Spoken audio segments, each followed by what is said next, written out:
আমরা বিএনপি ভাইদেরকে বলবো, বাংলাদেশে দুইটা পক্ষ, একটা হলো বাংলা পক্ষ আর একটা হলো ভারত পক্ষ।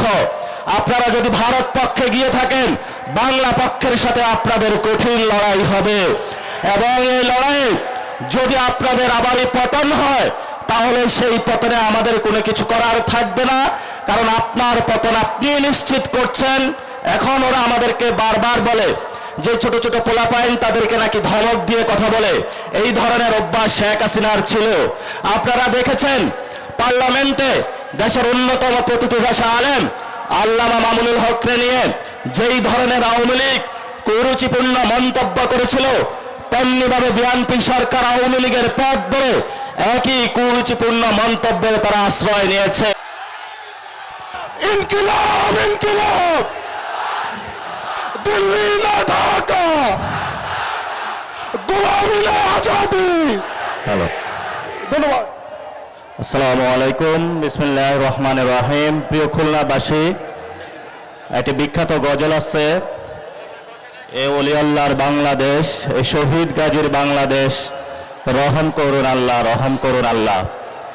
এই খুলনার ঐতিহাসিক 11 দলীয় সমাবেশের আজকের সম্মানিত সভাপতি, সম্মানিত প্রধান অতিথি, সম্মানিত 11 দলীয় জোটের নেতৃবৃন্দ এবং খুলনার আনাচে কানাচে থেকে বাংলাদেশের জানবাজ মুজাহিদ ভাইরা যারা আপনারা আজকে এখানে একত্রিত হয়েছেন, এবং পর্দার আড়ালে আমাদের মা এবং বোনেরা যারা শুনছেন, সবাইকে জানাচ্ছি 11 দলীয় জোটের এবং এনসিপির পক্ষ থেকে আন্তরিক মোবারকবাদ। প্রিয় খুলনাবাসী, আজকে শরীরটা অসুস্থ থাকার কারণে হয়তো জোরে কথা বলতে পারবো না, তবে কয়েকটি গুরুত্বপূর্ণ কথা আপনাদের সাথে বলতে চাচ্ছি। প্রথমত, এই স্টেজটা যেটা আছে, এটা একটি জনতার সংসদ, সো কল্ড আমাদের যে পার্লামেন্ট রয়েছে, এটা কোনো পার্লামেন্টের কোনো সংসদের জায়গা নয়। আমরা এমন একটা জায়গায় রয়েছি যেখানে জনগণ এবং আমাদের পিছনে এখানে 25 জন এমপি রয়েছেন। এই পার্লামেন্ট এবং জনগণের সীমানার মধ্যে আমরা অবস্থান করে আজকে পার্লামেন্ট মেম্বার এবং জনগণের উদ্দেশ্যে কয়েকটি কথা বলতে চাই। প্রথমত, যেই বৈষম্যের বিরুদ্ধে বাংলাদেশে একটি লড়াকু আন্দোলন হলো, সেই আন্দোলনের অন্যতম উদ্দেশ্য ছিল যে আপনার যে সন্তান আছে, সেই সন্তানের বাংলাদেশে একটি চাকরি হবে।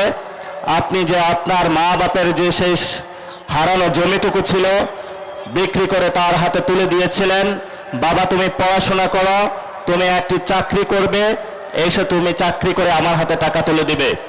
আপনার সেই সন্তানের স্বপ্ন বাস্তবায়নের জন্য আমরা মাঠে নেমেছিলাম, এবং আপনার বৃদ্ধ মা বাবা যিনি অসুস্থ ছিল, আপনার পকেটে টাকা ছিল না, তার চিকিৎসার জন্য যাতে সুস্থ একটি এবং সুন্দর স্বাস্থ্য ব্যবস্থা বাংলাদেশে আমরা প্রতিষ্ঠা করতে পারি, সেই জন্য তেমনিভাবে আপনার যে সন্তানকে শিক্ষা প্রতিষ্ঠানে পাঠিয়ে থাকেন, আপনার কাছে অনেক টাকা নেই, যারা বড়লোক আছে তাদের কাছে অনেক টাকা আছে, একটি মাদ্রাসা স্কুল কলেজে পাঠিয়ে থাকেন, আপনার সন্তানের একটি ভালো শিক্ষা ব্যবস্থার জন্য আমরা রাজপথে নেমেছিলাম। আমরা যখন রাজপথে নেমেছিলাম, সেই সময়কালীন আপনারা কিন্তু বিদায় আমাদেরকে জানাতে চান নাই।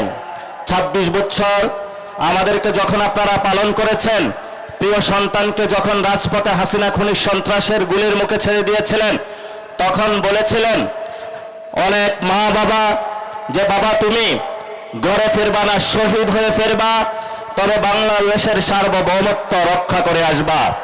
অনেক মা বাবা প্রিয় সন্তানকে সেই সময় রাজপথে দিয়েছিলেন ভবিষ্যৎ বাংলাদেশকে রক্ষা করার জন্য। কিন্তু এই যে বাংলাদেশে 2024-এর পরে 2026-এর আরেকটি জুলাই মাস আসতেছে, সেই জুলাইয়ের পূর্ব মাসে জুনে আমাদের প্রশ্নটা থেকে গেল, যেই জন্য আপনার সন্তান রাজপথে গিয়ে বুকের তাজা রক্ত দিয়েছে, সেই ভবিষ্যৎ বাংলাদেশের জুলাই অভ্যুত্থানের আকাঙ্ক্ষাকে আমরা বুঝে পেয়েছি বাংলাদেশে?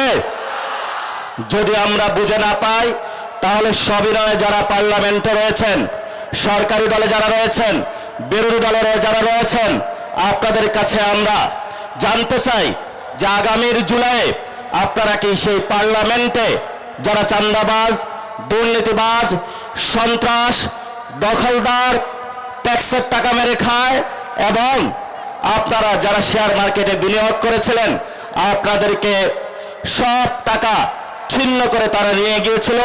তাদের বিচারের জন্য আপনারা কি কর্মসূচি মাঠে দিবেন, পার্লামেন্টে কি করবেন, এবং আমাদের যে ভাইরা শহীদ হয়েছিল সেই ওয়াসিম, সেই মুগ্ধ, সেই আবু সাইদ, তাদের রক্তের দিকে তাকিয়ে সেই খুনি হাসিনার বিচারের কাঠ গড়াতে দাঁড় করাতে আপনারা কি করবেন, সেই বিষয়ে আজকে খুলনার ঐতিহাসিক মাঠ থেকে জনগণের কাছ থেকে আপনাদের কাছে আমরা প্রশ্নগুলো রেখে যাচ্ছি।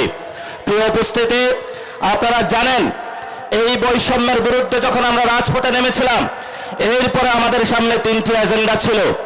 একটি অন্যতম এজেন্ডার মধ্যে ছিল একটি গণতান্ত্রিক বাংলাদেশ।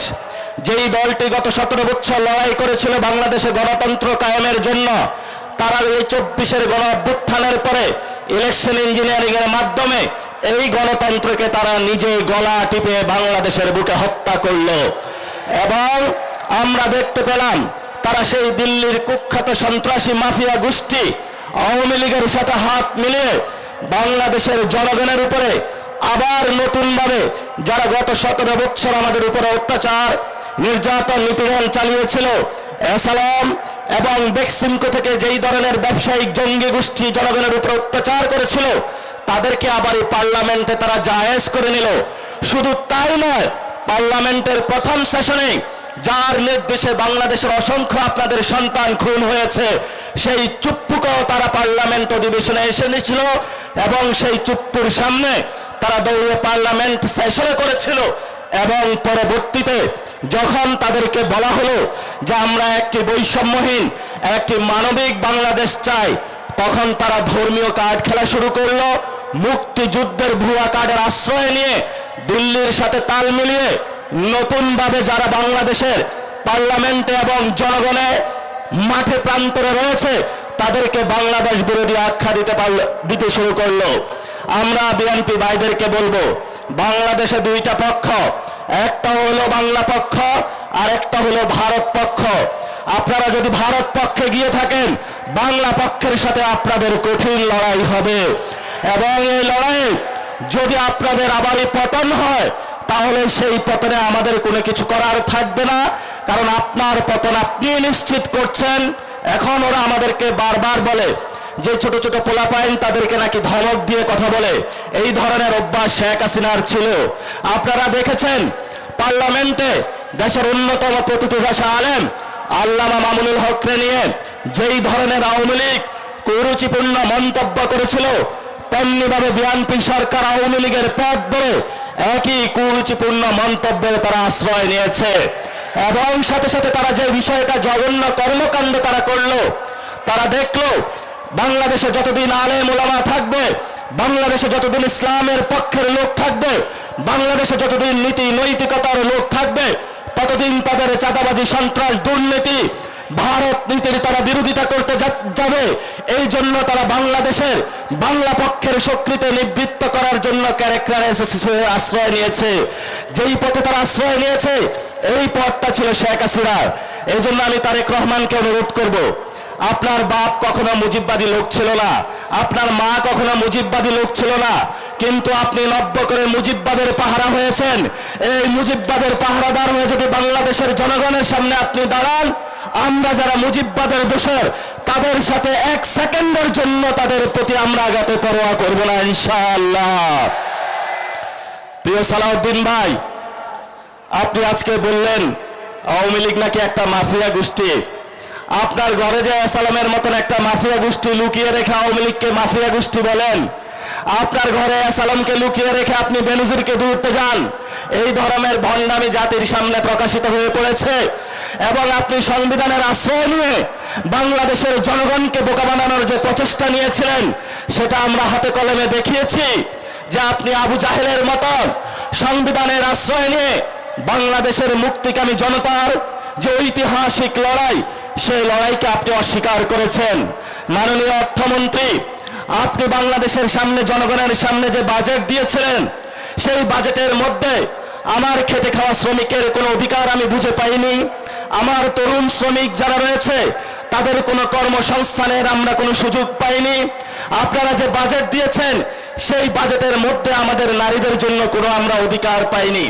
আমরা বাজেট সম্পর্কে স্পষ্ট করেছি, এটা দুর্নীতি এবং লুটপাটের একটা বৈধতা উৎপাদনকারী বাজেট, যেই বাজেটকে আমরা ঘৃণা করে প্রত্যাখ্যান করেছি।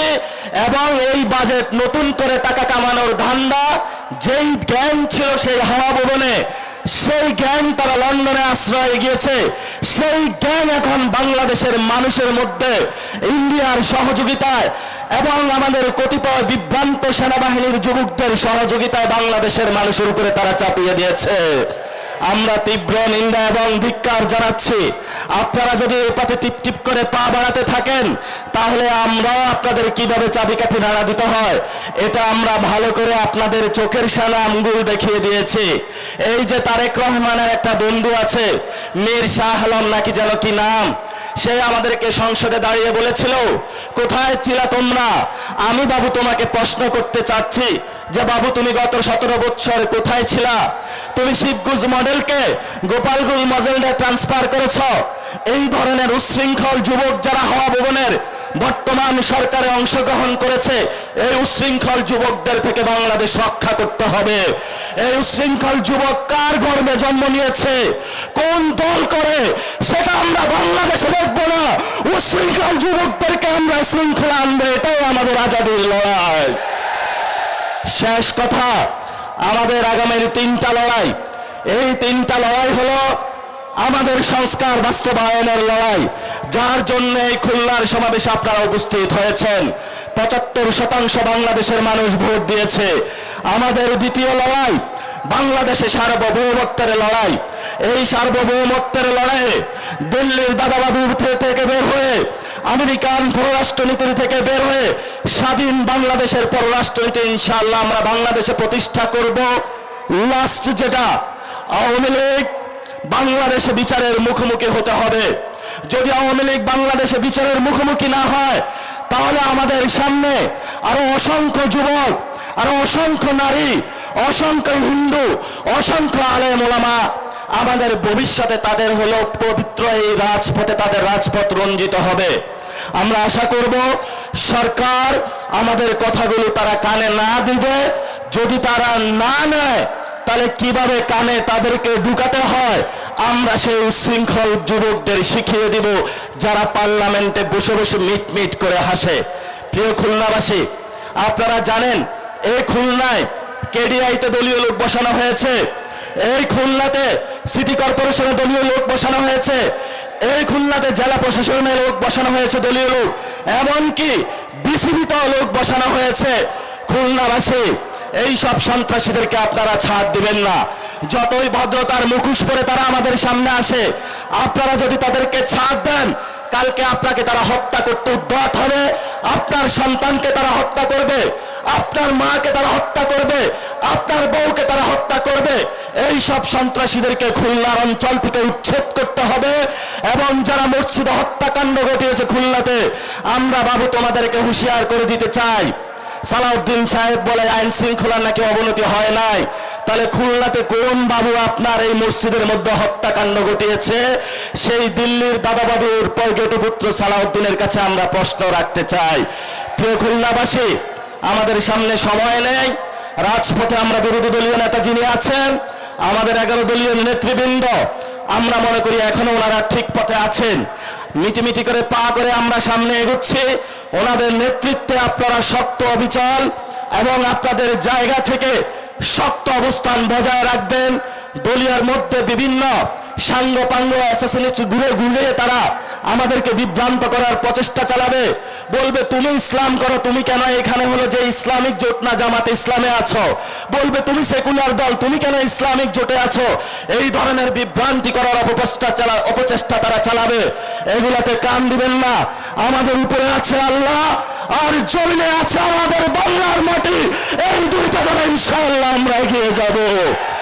খুলনাবাসী ধন্যবাদ, সবাইকে আসসালাম, ভালো থাকবেন। ইনকিলাব জিন্দাবাদ, বাংলাদেশ জিন্দাবাদ, জাতীয় নাগরিক পার্টি জিন্দাবাদ।